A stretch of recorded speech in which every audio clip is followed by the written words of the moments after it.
अस्सलाम वालेकुम dear students. आज हम डिस्कस करेंगे चैप्टर नंबर 17। चैप्टर नंबर 17 है chapter number 17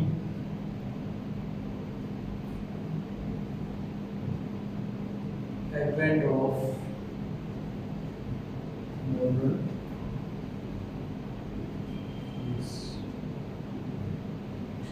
advent of modern physics, जदीद फिजिक्स की इब्तिदा कहते हैं। अब सबसे पहले हमें ये समझना है कि हम इसको मॉडर्न क्यों कहते हैं।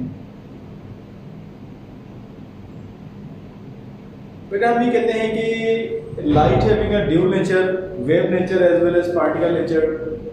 ठीक है, तो 1900 से पहले, मतलब कि प्लांक्स लॉ या क्वांटम थ्योरी से पहले जितनी भी थ्योरीज थी वो सारी की सारी बेस्ड थी लाइट के क्लासिकल कॉन्सेप्ट के ऊपर कि लाइट इज अ वेव। ठीक है, लाइट को वेव कंसीडर कर रहे थे। फिर ऐसा हुआ कि आगे चलकर कुछ ऐसे एक्सपेरिमेंट किए गए जिस तरह से for example photo electric effect. अब इसको परफॉर्म किया हर्ट्ज ने 1887 के अंदर। लेकिन इशू क्या था, एक्सपेरिमेंट और थ्योरी में फर्क था। जो हर्ट्ज डिस्क्राइब कर रहा है और जो प्रोसेस हो रहा है उसमें डिफरेंस है। तो साइंस जो है वो आगे बढ़ नहीं पा रही, आगे चल नहीं पा रही, बिकॉज कि जब साइंस आगे बढ़ती है, फिजिक्स आगे बढ़ती है, तो उसमें क्या है, theoretical as well as experimental दोनों साइड से चीजों को प्रूव होना जरूरी है। तो था ये आपके पास के जो क्लासिकल कॉन्सेप्ट था वो वेव पर बेस्ड था, तो ऐसे बहुत सारे एक्सपेरिमेंट थे जो कि प्रूफ नहीं हो पा रहे थे। एक बड़ा गैप आ गया, साइंस तरक्की नहीं कर पा रही थी। फोटो इफेक्ट है, कॉम्बिनेशन इफेक्ट, वेव प्रोडक्शन, इन सब के आंसर्स नहीं थे क्लासिकल कॉन्सेप्ट के ऊपर। तो मैक्स प्लैंक की मॉडर्न कॉन्सेप्ट यानी कि प्लैंक्स कॉन्सेप्ट आने के बाद इन तमाम चीजों को प्रूफ किया गया। तो वहां पर साइंटिस्ट ने एक वर्ड यूज किया कि हम एक नए दौर में दाखिल हुए, which is called the modern physics. तो सबसे पहले बात करते हैं फ्रेम ऑफ रेफरेंस। इसको हम कहते हैं space bounded by three lines perpendicular to each other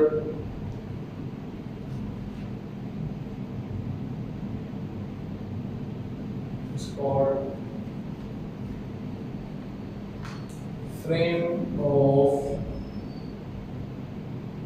reference.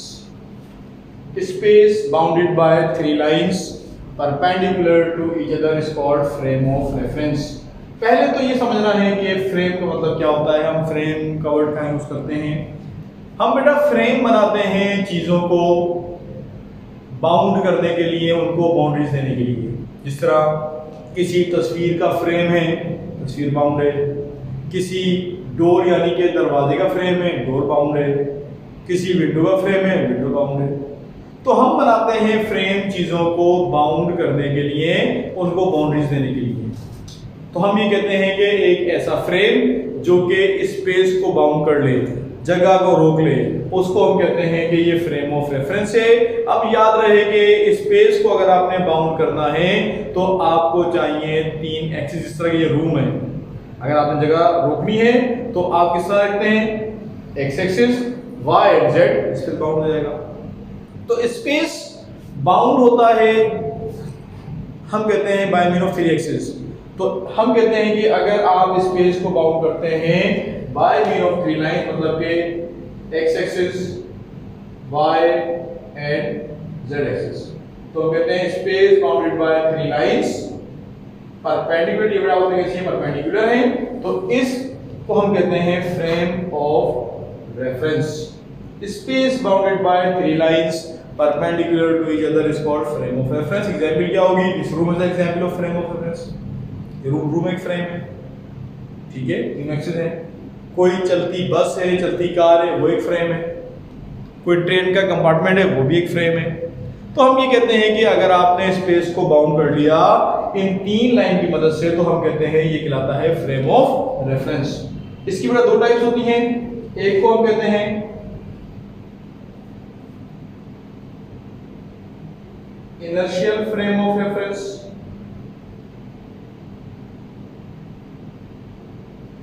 और दूसरा कहलाता है non inertial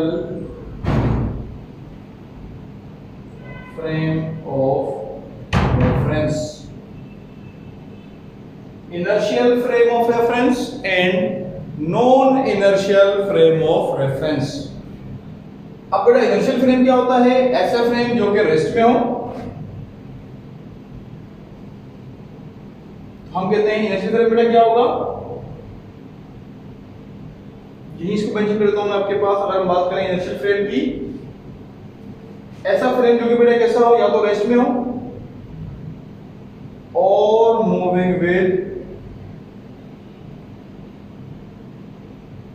uniform velocity.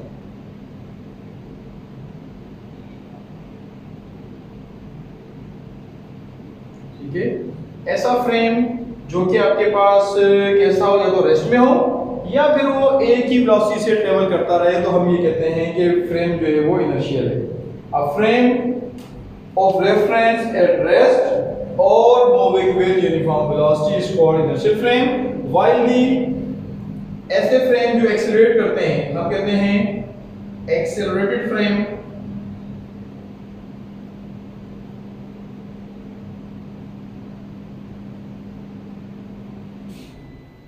Accelerated frame of reference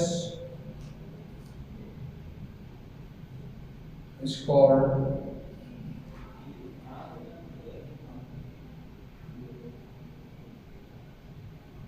non-inertial frame of reference। ठीक है, तो अगर मैं इस रूम की बात करूंगा तो रूम बेटा कौन सा फ्रेम होगा? रूम एक इनर्शियल फ्रेम होगा। ठीक है, रूम जो है वो हम कहते हैं कि एक इनर्शियल फ्रेम होगा। तो हम ये देखते हैं आपके पास कि अगर फ्रेम कैसा है, एक्सेलरेटेड है, तो एक्सेलरेटेड फ्रेम ऑफ रेफरेंस को हम क्या कहते हैं? Non inertial frame of reference. ठीक, तो रूम की एग्जांपल क्या है? Room is the example of inertial frame. कोई कार चल रही है, एक ही स्पीड से चल रही है, इनर्शियल फ्रेम। कोई ट्रेन मूव करती है with constant speed, inertial frame. और अगर कोई फ्रेम एक्सेलरेट करेगा तो वो कहलाएगा non inertial frame of reference. तो 2 तरह के फ्रेम्स होंगे, इनर्शियल फ्रेम और नॉन इनर्शियल फ्रेम। अच्छा बेटे, काम की बात ये होगी कि इनर्शियल फ्रेम ऑफ रेफरेंस के ऊपर न्यूटन लॉज एप्लीकेबल होंगे। Newton laws of motion applicable on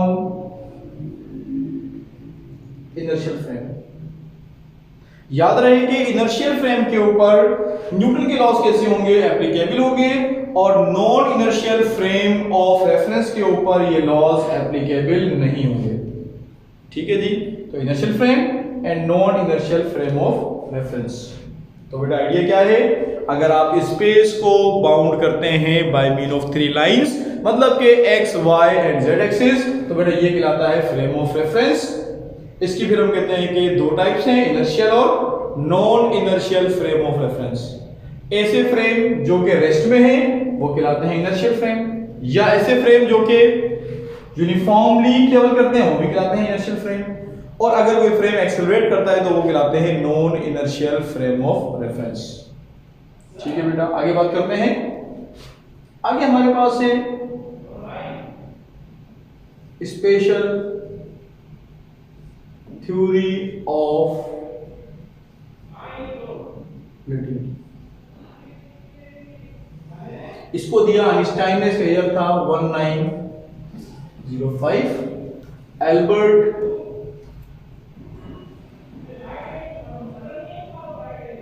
Albert Einstein ने इस थ्योरी को दिया। ठीक है, तो स्पेशल थ्योरी ऑफ रिलेटिविटी को दिया Albert Einstein in the year of 1905 के अंदर। ठीक है, this theory is based upon two postulate. Theory is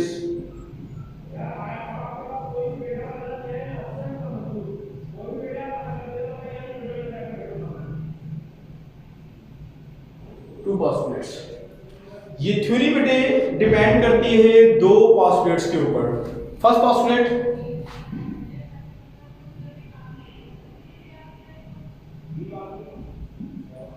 all the physical laws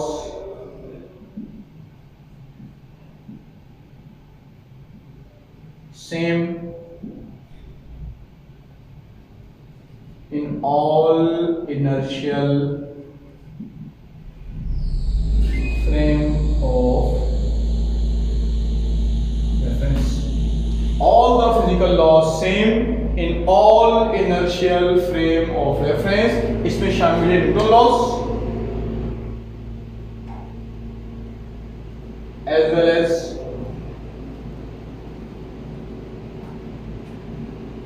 Maxwell electromagnetic equations। ठीक है, मतलब ये होगा आपके पास के सारे जो फिजिक्स के लॉज होंगे वो हम कहते हैं कि सिमिलर रहेंगे, एक जैसे रहेंगे अगर वो परफॉर्म किए जाते हैं इनर्शियल फ्रेम के अंदर। आसान लफ्जों में मतलब ये होगा कि जो ऑब्जर्वेशन आपकी है वही ऑब्जर्वेशन मेरी भी है। मतलब कि अगर एक ही फ्रेम में होंगे हम चीजों को सेम ऑब्जर्व करेंगे। ठीक है, इसका मतलब ये होगा कि अगर दो पर्सन दो डिफरेंट फ्रेम्स के अंदर चले जाते हैं तो वो चीजों को अलग अलग ऑब्जर्व करेंगे। ठीक है, तो हमारे लॉज, हमारे फिजिकल लॉज सेम कब रहते हैं? जब हम इनर्शियल फ्रेम ऑफ रेफरेंस का हिस्सा होते हैं।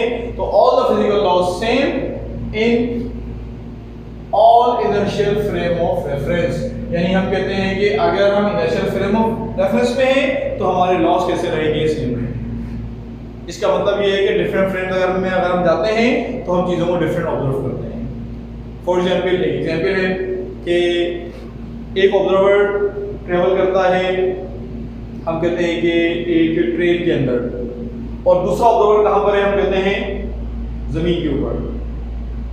ठीक, अभी दो ऑब्जर्वर है, एक जमीन पर है एक ट्रेन में है, और उस चलती ट्रेन से एक पर्सन एक बॉल को थ्रो करता है। याद रहे कि दो ऑब्जर्वर हैं दो अलग अलग फ्रेम्स के अंदर। पहला ऑब्जर्वर किसमें है? ट्रेन में। दूसरा किसमें है? जमीन के ऊपर है।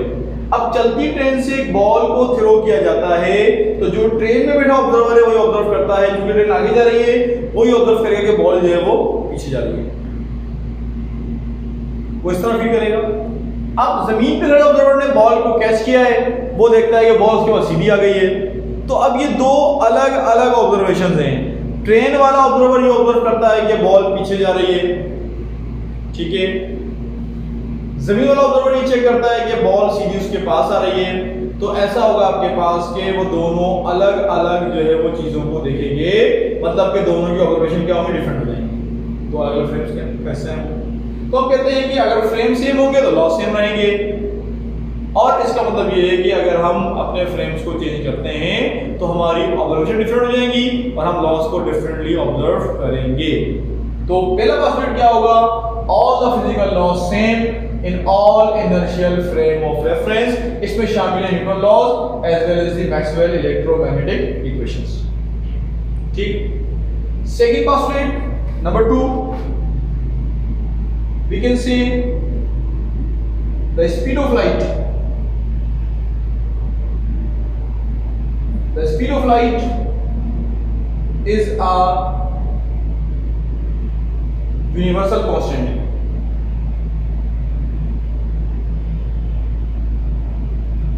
Does not depend upon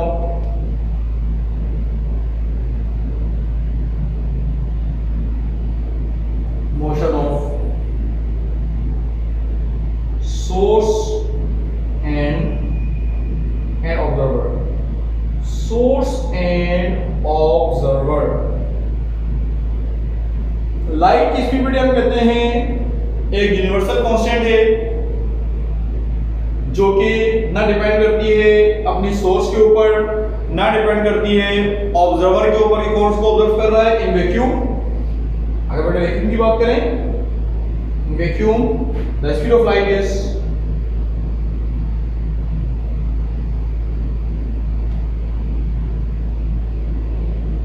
3 into 10 power 8 metre per second. बड़ा यूनिवर्सल कांस्टेंट का मतलब ये होगा कि लाइट ये फ्रेम पर कैसी इंडिपेंडेंट है। आप किसी भी फ्रेम का हिस्सा हो, आपकी स्पीड कितनी क्यों ना हो, जब आप लाइट की स्पीड को मेजर करते हैं तो आप उसको 3 into 10 power 8 metre per second ही मेजर करते हैं। मतलब कि ये रिलेटिव नहीं होती। आप चाहे लाइट की स्पीड से पैरेलल चल रहे हो, उसके अगेंस्ट में चल रहे हो, ठीक है, उससे परपेंडिकुलर जा रहे हो, आप लाइट की स्पीड को इतना ही मेजर करेंगे। इसमें कॉमनली होता है ना कि दो ऑब्जेक्ट चल रहे हैं सेम डायरेक्शन में, उनकी स्पीड एक दूसरे के हिसाब से क्या है, 0 है। दो ऑब्जेक्ट ट्रेवल है सेम डायरेक्शन के अंदर, तो हम ये देखते हैं कि अगर वो दोनों एक ही स्पीड से चलते हैं तो इनकी स्पीड क्या होती है, 0 होती है with respect to each other. पर लाइट के केस में ऐसा नहीं है। अगर आप लाइट से पैरेलल चल रहे होंगे, उसके साथ चल रहे होंगे, तब भी इसको आप 3 into 10 power 8 metre per second ही मेजर करेंगे। मतलब कि लाइट की स्पीड ना डिपेंड करेगी सोर्स के ऊपर, ठीक है, ना डिपेंड करेगी ऑब्जर्वर के ऊपर, और वैक्यूम में स्पीड कितनी होगी, 3 into 10 power 8 metre per second, जो कि एक यूनिवर्सल कांस्टेंट है, ठीक है। अब इन दो पोस्टुलेट की बेसिस के ऊपर आइंस्टाइन ने बड़े सरप्राइजिंग रिजल्ट दिए, ठीक है। इनको हम कहते हैं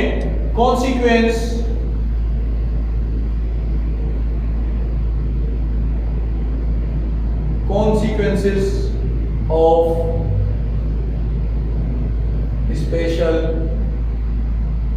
theory of relativity। जो पहला रिजल्ट है उसको हम कहते हैं मास variation,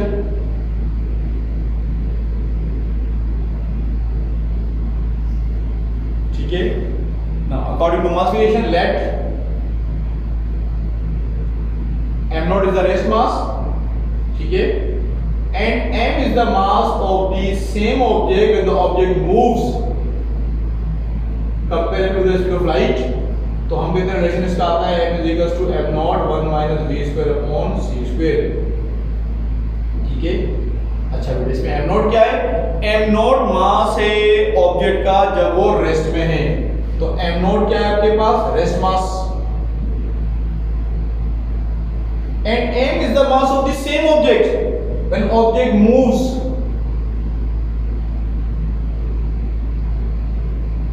comparable with speed of light। बेटा भी दो मासेस हैं, m नॉट क्या है, रेस्ट मास, और m हम कहते हैं उसी ऑब्जेक्ट का मास है जब वो ट्रेवल करता है comparable with the speed of light. तो अकॉर्डिंग टू आइंस्टाइन उस बॉडी का मास जो होता है वो बढ़ जाता है। रिलेशन होगा m naught 1 minus v square upon c square. तो आप उस बॉडी का मास जो कि लाइट की स्पीड के कंपैरिजन में ट्रेवल कर रहा है, इस फार्मूले से कैलकुलेट करेंगे। इसमें बेटे v क्या होगा, स्पीड ऑफ द ऑब्जेक्ट, और c क्या होगा, स्पीड ऑफ लाइट। तो रिजल्ट नहीं शो करता है आपके पास के मास जो है बढ़ जाएगा, मतलब कि मास वेरिएशन का मतलब ये है कि मास जो होगा वो ज्यादा हो जाएगा, मास बढ़ जाएगा। अब यहाँ पर स्टूडेंट सोचते हैं कि जी हाउ इज पॉसिबल, मास बढ़ जाएगा, मास तो कांस्टेंट रहता है, कैसे बढ़ेगा, ठीक है। मतलब इन दो पोस्टुलेट की बेसिस पर आइंस्टाइन ने बड़े सरप्राइजिंग रिजल्ट दिए।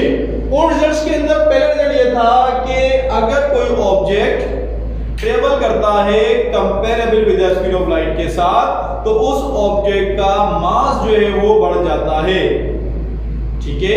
रिलेशन क्या दिया, m is equal to m naught divide by radical 1 minus v square over c square.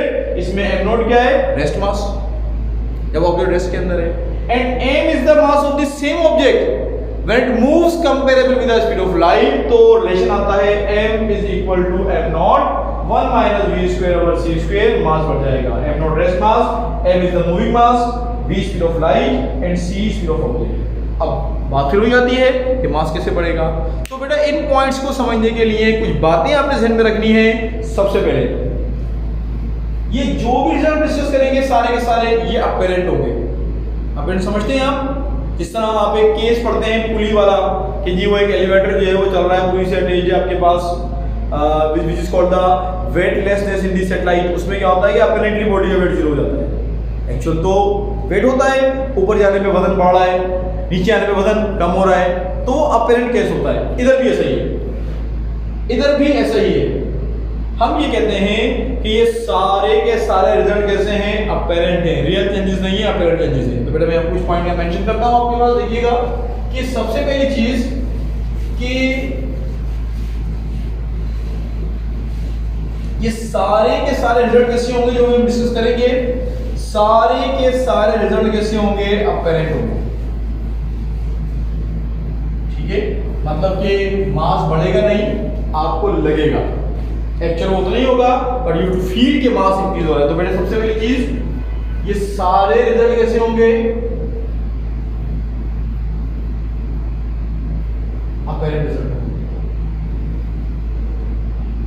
ठीक है, एक्चुअल रिजल्ट नहीं है, अपरेंट है। आपको स्क्रीन में लगता है कि मास बढ़ गया, ऐसा होगा।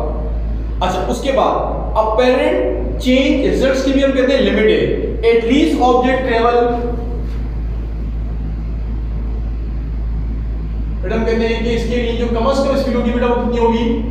1/10 ऑफ स्पीड ऑफ लाइट।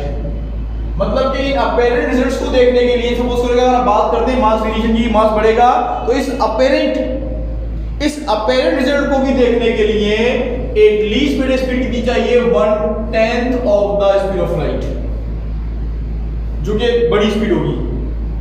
इससे कम स्पीड के ऊपर कोई भी अपरेंट चेंज नहीं आएगा।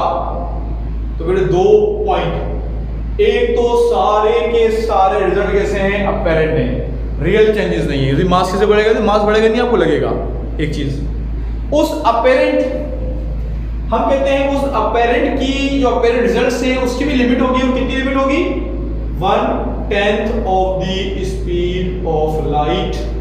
लाइट की स्पीड का आपने 1/10 अचीव करना है तो आपके पास ये रिजल्ट सामने आएंगे।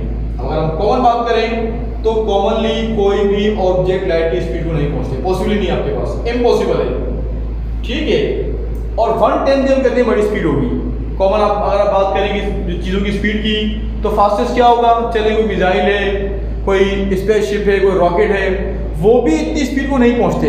इसका मतलब ये होगा कि बेटा एक और इसमें जो बात इम्पोर्टेंट वो होगा कि डेली लाइफ से कोई एग्जाम्पल आपको नहीं मिलेगी। डेली लाइफ एग्जाम्पल इसकी आपको नहीं मिलनी, मतलब कि क्योंकि उसकी लिमिट सेट है वो 1/10 of the speed of light है, तो कॉमनली चीजें जो है इतनी स्पीड के ऊपर नहीं पहुंचेगी, तो आपको डेली लाइफ से एग्जाम्पल कोई भी नहीं मिलेगी। मतलब कैसे होता है, कहां होता है, तो इसका आंसर नहीं है। फिर रिजल्ट कहां एप्लीकेबल है? इट इज एप्लीकेबल ऑन सब एटॉमिक पार्टिकल,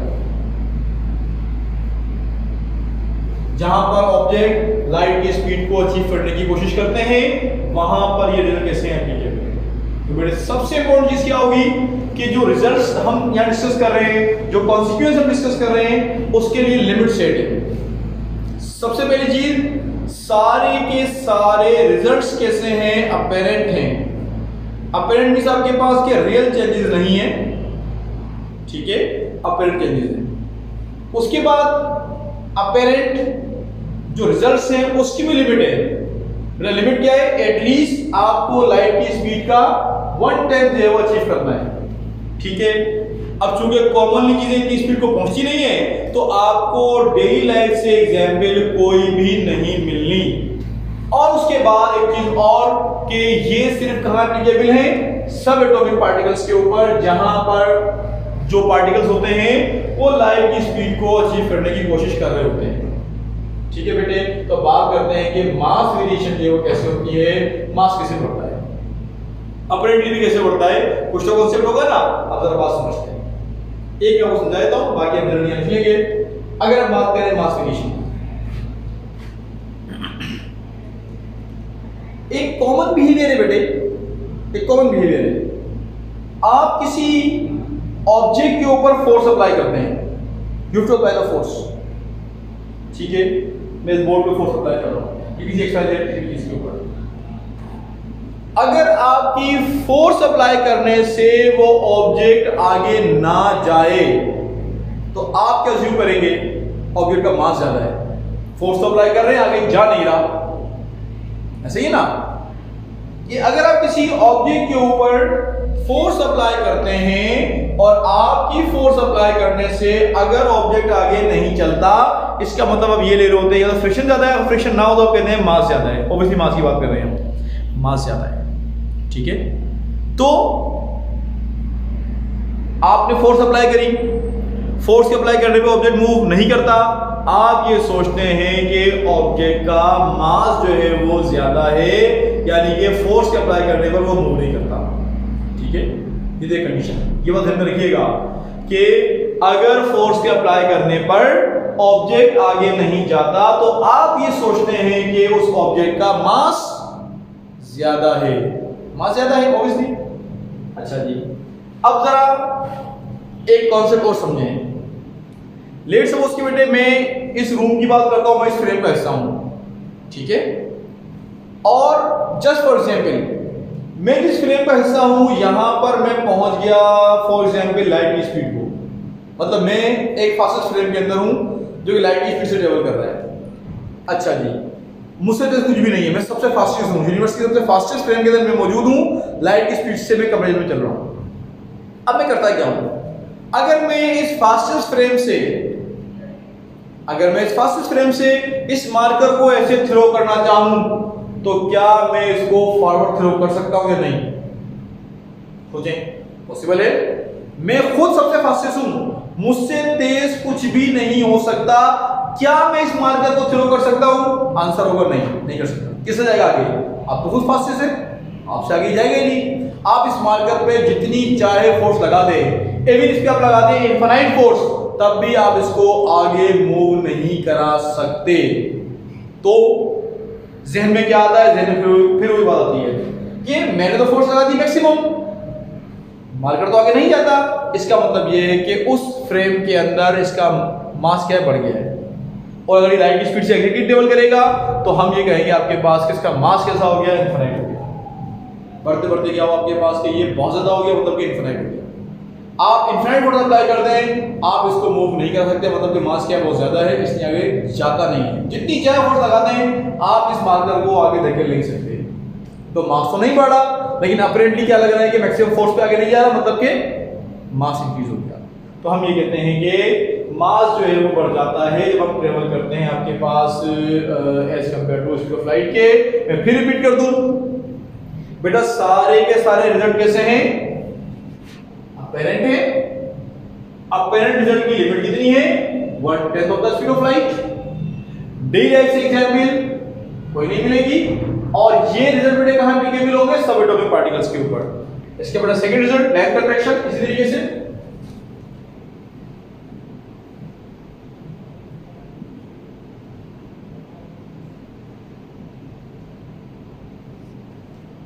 हम कहते हैं कि अगर कोई ऑब्जेक्ट ट्रेवल करे as compare to speed of light, तो उस ऑब्जेक्ट की लेंथ के अंदर आता है डिक्रीमेंट। मतलब कि रिलेशन क्या होगा इसका? L is equals to L naught 1 minus v square upon c square.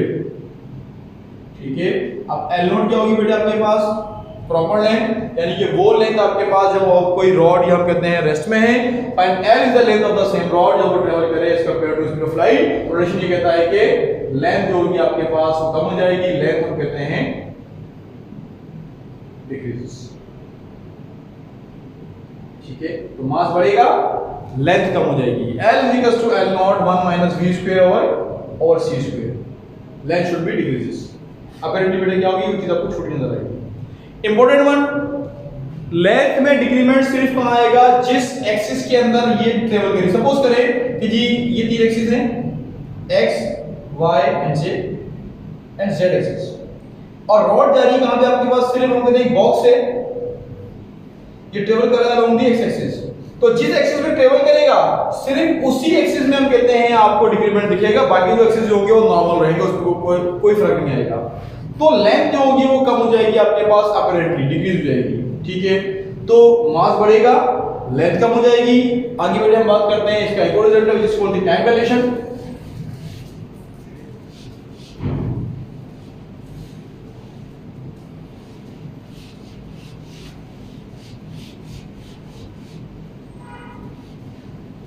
Time dilation तो हम ये देखते हैं आपके पास कि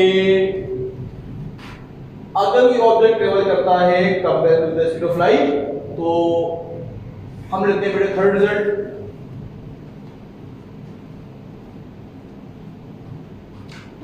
टाइम डायलेशन इक्वेशन है t equals to t naught 1 minus v square upon c square. Result ये कहता है आपके पास कि टाइम जो होता है वो बढ़ जाता है, ठीक है। टाइम जो होगा वो इंक्रीज हो जाएगा, मतलब इस फ्रेम में आप ट्रेवल करेंगे वहां पर टाइम इंटरवल जो होगा वो आपके पास ज्यादा मिलेगा। तो टी नोट क्या होगा आपके पास, किसी इवेंट का टाइम होगा जब वो इनर्शियल फ्रेम में है, and T is the time of same interval when it moves compare with the speed of light, तो टाइम बढ़ेगा, ठीक है बेटे। तो ये तीन डायमेंशन होते हैं लेंथ मास टाइम के। तो मेरा मास जो होगा वो बढ़ जाएगा, लेंथ जो होगी वो कम हो जाएगी, टाइम हम कहते हैं बढ़ जाएगा। इसका न्यूमेरिकल बेटे आ सकता है आपके पास, तो बुक पे जो न्यूमेरिकल है वो आपने फॉलो करने हैं, वो सिंपलीफाई करें तो आपको समझ में आनी है बात की किस तरह से। तो होगा क्या बेटे, मास बढ़ेगा, लेंथ कम हो जाएगी, टाइम बढ़ जाएगा, ठीक है। इसी तरीके से बेटा इसका fourth result E is equals to mc square। According to Einstein, mass and energy are interconvertible, ठीक है। Mass and energy are interconvertible. Mass can be converted into energy and energy can be converted into mass. हम मास को energy और energy को दोबारा मास में convert कर सकते हैं by the equation E is equal to mc square, ठीक है। अच्छा, अब यहां पर एक कंफ्यूजन होती है स्टूडेंट की माइंड के अंदर, वो ये होती है, वो सोचते हैं कि शायद ये मार्कर है, इसको हमने थ्रो किया, ये लाइट की स्पीड को पहुंच गया, इसका मास एनर्जी में कन्वर्ट हो गया। बेटा इक्वेशन से हम कन्वर्ट करते नहीं है, हम सिर्फ कैलकुलेट कर लेते हैं। फॉर एग्जांपल कि अगर ये मार्कर है, अगर इफ किसी कंडीशन में कन्वर्ट होगा एनर्जी में, तो हमें कितनी एनर्जी मिलेगी वो यहां से कैलकुलेट करेंगे। मतलब इक्वेशन हमें सिर्फ ये बता रही है कि अगर मास किसी प्रोसेस में कन्वर्ट हुआ है एनर्जी के अंदर, तो हमें कितनी एनर्जी मिलेगी वो हम यहां से कैलकुलेट कर सकते हैं। हम कन्वर्ट कर नहीं रहे, हम कैलकुलेट कर रहे हैं। ये दो अलग अलग बातें हैं। स्टूडेंट के माइंड में एक कॉन्सेप्ट है कि जी लाइट की स्पीड से ट्रेवल करा के मास को अपने एनर्जी में कन्वर्ट कर दिया, ऐसा कोई कॉन्सेप्ट नहीं है। यहां पर क्या आइडिया है कि अगर किसी प्रोसेस में मास एनर्जी में कन्वर्ट हुआ है या हो रहा है, तो हम ये कैलकुलेट कर सकते हैं कि कितना मास एनर्जी में कन्वर्ट हुआ या कितनी एनर्जी कितने मास के बराबर आ जाएगी, हम कैलकुलेट कर सकते हैं। ये कैलकुलेट करने की इक्वेशन है, ये कैलकुलेट करने की इक्वेशन है कि इतना मास होगा तो इतनी एनर्जी मिल जाएगी, इतनी एनर्जी होगी तो इतना मास। फॉर एग्जांपल सन में न्यूक्लियर फ्यूजन रिएक्शन हो रहा है, मास एनर्जी में कन्वर्ट हो रहा है, अब वो वहां हो रहा है, हम यहां पर कैलकुलेट कर सकते हैं कि कितना मास है तो कितनी एनर्जी है तो कितना मास। बट फॉर एग्जांपल हमारे पास एक मास है, फॉर एग्जांपल हम कहते हैं कि मास जो कितना है 100 केजी मास है। मैं ये मालूम करना चाहूं कि अगर इस 100 केजी मास को मैं एनर्जी में कन्वर्ट करता हूं तो मुझे कितनी एनर्जी मिल जाएगी। याद रहे कि मैं सिर्फ कैलकुलेट कर रहा हूं, मैं कन्वर्ट नहीं कर रहा। अगर ये कन्वर्ट हो जाए तो कितनी एनर्जी मिल जाएगी, तो हम यूज करेंगे E is equal to mc square, ठीक है। बेटा मास कितना रखोगे 100, C कितना होगा 3 × 10 पावर 8 पे स्क्वायर, और ये हो जाएगा आपके पास 100 मल्टीप्लाई 9, 10 पावर कितना हो जाएगा बेटा ये 8 to the 16। बेटा इसकी बेस से मेरे पावर 8 कर ले तो आंसर आएगा 9 × 10 पावर 18 जूल। ठीक है, तो 9 × 10 पावर 18 जूल ऑफ एनर्जी मुझे मिल जाएगी अगर किसी प्रोसेस के अंदर 100 kg मास कन्वर्ट हो जाता है किसमें, एनर्जी में, तो हमें इतनी एनर्जी मिल जानी है।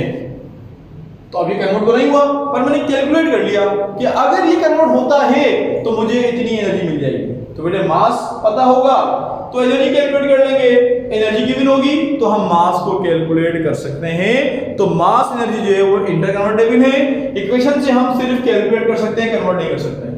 कन्वर्ट किसमें हो रहे हैं, या तो हो चुके हैं या हो रहे हैं, और डिफरेंट प्रोसेस है फिर आपके पास।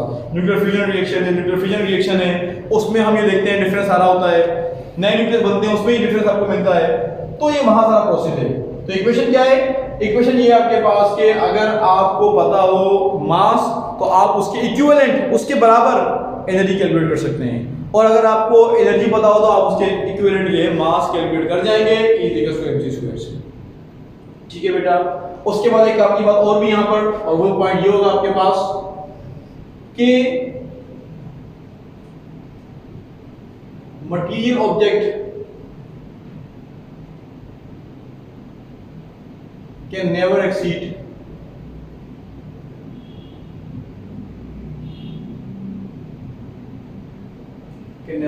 the speed of light। मतलब कि according to this formulas material object can never exceed the speed of light, यानी कि जिस बॉडी का मास होगा वो लाइट की स्पीड से एक्सीड नहीं करेंगे, हमेशा स्पीड जो होगी वो लाइट की स्पीड से कम रहेगी। यानी अगर ये सिचुएशन आ गई V c for material object, अगर V c कंडीशन आती है तो बेटा क्या होगा, याद रखिए आप V को c, तो यहां पर अगर हम रखते हैं V को c, ये कंडीशन सेट करें तो c से c कैंसिल, ये हो गया 1 - 1 से 1 कैंसिल, नीचे से आगे 0, मतलब मास क्या हो गया, इनफिनाइट। मास इनफिनाइट हो गया, पॉसिबल नहीं होगा। यहां रखते हैं V को c तो लेंथ 0 आएगी, टाइम हो जाएगा इनफिनाइट। तो हम ये कहते हैं कि जो मटेरियल ऑब्जेक्ट होंगे वो लाइट की स्पीड को एक्सीड नहीं करेंगे, ऐसा नहीं हो सकता।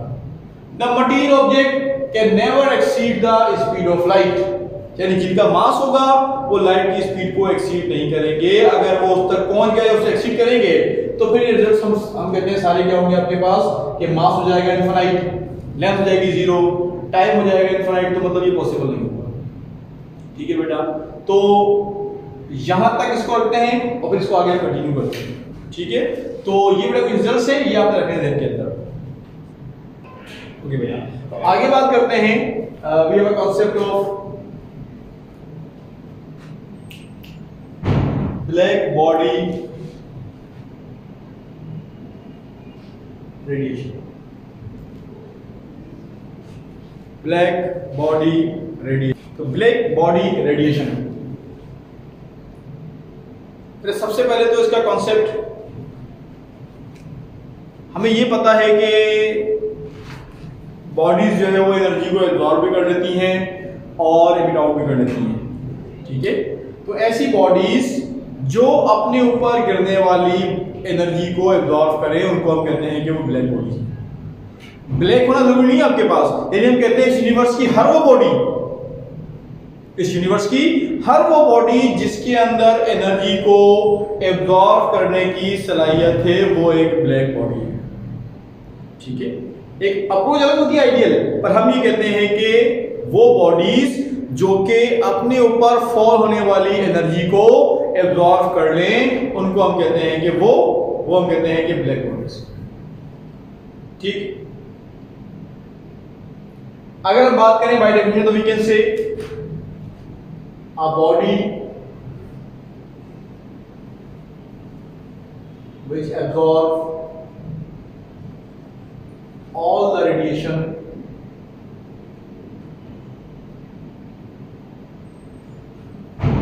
which is fall on it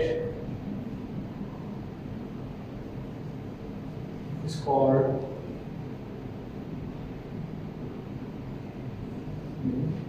एक ऐसी बॉडी जो कि अपने ऊपर फॉल होने वाली मैक्सिमम एनर्जी को एब्जॉर्ब कर ले, हम कहते हैं वो कहलाती है black body. A body which absorbs all the radiation which is fall on it is called black body। अगर नॉर्मली बात करें तो वुलिन या वेलवेट के बने ब्लैक ड्रेसेस को आप रखते हैं धूप के अंदर, वो सनलाइट का 80 to 85% जो है वो एब्जॉर्ब कर लेंगे, कॉमनली ऐसा है।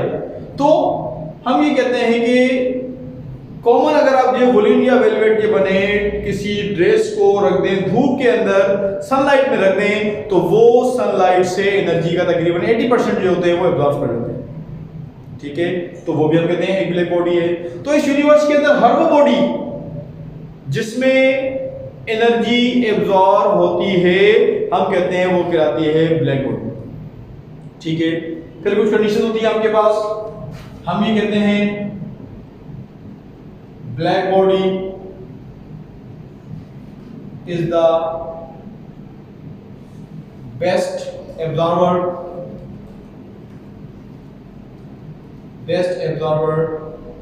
at low temperature। मतलब कि बॉडीज के अंदर एनर्जी को एब्जॉर्ब करने की सलाहियत होती है ज्यादा जब उनका टेम्परेचर होता है कम। Black body is the best absorber at low temperature. ठीक है, अब याद रखेंगे कि सिर्फ एक कॉन्सेप्ट ले लेंगे, black body is the best absorber, not only best absorber but also the best radiator. Law of conservation of energy, जितनी ज्यादा एनर्जी एब्जॉर्ब होगी उतनी ज्यादा एनर्जी बॉडी रिलीज भी करेगी। ठीक है ना, तो हम ये कहते हैं कि black body is the best absorber at the low temperature and at the same time we can say black body is the best radiator at high temperature। ठीक है, और ये होता है law of conservation of energy, जितनी ज्यादा energy absorb होगी उतनी हम कहते हैं एनर्जी वहां से बिट आउट भी होगी, पर कंडीशन क्या होगी, black body is the best absorber at low temperature and the best radiator at high temperature. मतलब कि दोनों खूबी होती है, ब्लैक बॉडी जो है वो बेस्ट एब्जॉर्बर भी है और बेस्ट रेडिएटर भी है। तो best absorber at low temperature and best radiator at high temperature. फिर हम कहते हैं perfect black body does not exist. ठीक है बेटा, हम कहते हैं कि परफेक्ट ब्लैक बॉडी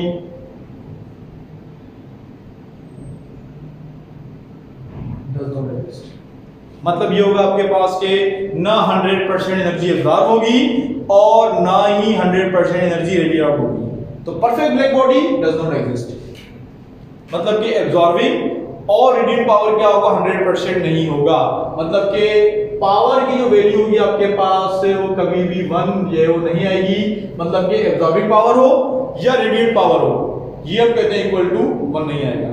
हम बेटा कैसे बनाते हैं, सपोज करें बेटा आपके पास एक ब्लॉक है, इसमें हमने फॉर्म कर दी एक स्मॉल कैविटी, अंदर इसको हमने खाली कर दिया है, स्मॉल कैविटी अंदर स्वैप करते हैं ब्लैक कलर। ठीक है, और लाइट को इसके अंदर भेजें, लाइट में जाके टकराएगी, कुछ एब्जॉर्ब होगी कुछ रिफ्लेक्ट होगी, फिर टकराएगी, एब्जॉर्ब, रिफ्लेक्शन, फिर एब्जॉर्ब, और फाइनली क्या होगी, सारी लाइट इसमें एब्जॉर्ब हो जाएगी। तो हम करते क्या है कि इस तरह के मेटल ब्लॉक में एक फाइन होल करके और अंदर ब्लैक कलर करके यहाँ पे लाइट को ट्रैप कर देते हैं, तो हम ये कहते हैं हमने फॉर्म कर दिए ब्लैक होल। ठीक है, तो सबसे पहले बेटा जो आपको आना चाहिए कि वो बॉडी जिसमें एनर्जी को एब्जॉर्ब करने की सलाहियत है वो एक ब्लैक बॉडी है। ब्लैक भी कहते हैं कि ब्लैक में एनर्जी ज्यादा एब्जॉर्ब होती है। अदरवाइज क्या होगा, हर वो बॉडी जिसमें एनर्जी एब्जॉर्ब होने की सलाहियत है वो एक ब्लैक बॉडी है। ठीक है, फिर हम कहते हैं black body is the best absorber at low temperature and best radiator at high temperature. यानी एक ही वक्त में आपके पास ब्लैक बॉडी में दोनों खूबियां होती हैं कि बेस्ट एब्जॉर्बर भी है और बेस्ट रेडिएटर भी है, पर कंडीशन क्या होगी, best absorber at low temperature, best radiator at high temperature. फिर हम कहते हैं perfect black body does not exist. मतलब कि किसी भी ब्लैक बॉडी की रेडिएट पावर और एब्जॉर्ब पावर जो होती है वो 1 के इक्वल नहीं आती। हम कैसे बनाते हैं? सपोज करो बेटा एक मेटलिक आपने जो ब्लॉक में एक अंदर इसको खाली करके कैविटी फॉर्म कर ली, अंदर कर दिया आपने ब्लैक कलर, लाइट को आपने इस पे फॉल कराया, लाइट लेगी आफ्टर मेनी रिफ्लेक्शन और फाइनली क्या होगी? एब्जॉर्ब हो जाएगी। तो हमने लाइट को इसके अंदर एब्जॉर्ब कर लिया और हमने बेटा फॉर्म कर ली ब्लैक बोर्ड। ठीक है जी। तो नेक्स्ट क्लास के अंदर इसको हम कंटिन्यू करेंगे, इसके ऊपर कुछ लॉज हैं तो वो डिस्कस करेंगे। ठीक है जी। टिल देन अल्लाह हाफ़िज़।